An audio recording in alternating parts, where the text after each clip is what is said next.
We have had some technical problems. Are you ready to go? I'm ready to go. Ready? Hit it! 5, 4, 3, 2,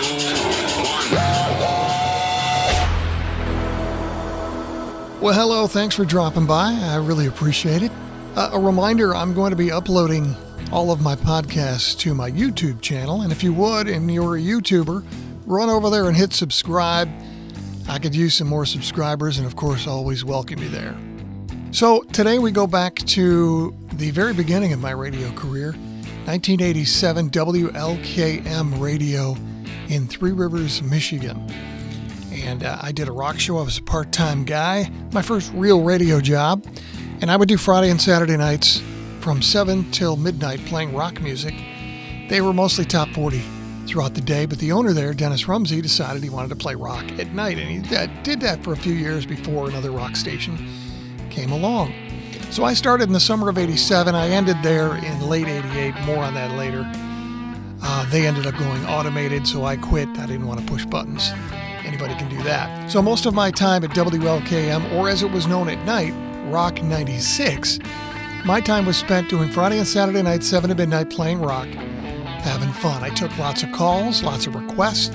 We had a wall full of rock albums that Pete Recker, the full-time guy, had gotten together and the radio station had, and we got to play whatever we wanted. It was truly one of my favorite times of my career, and I'm glad I got to work in the 80s before CDs and automation took over. So one night during one of my shifts, I don't remember when it was, I heard this knock at the window in the studio, and some guy was motioning to the door, the front door of the building. Of course, I'm there by myself.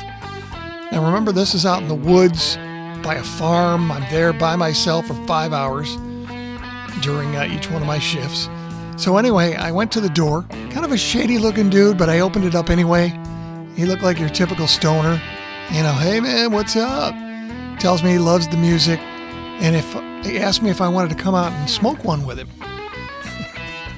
I assumed he meant pot. I wasn't a smoker of anything. Never smoked cigarettes, never smoked pot, didn't feel the need to. Never did any drugs of any kind. I wasn't into that at all. But he seemed harmless enough.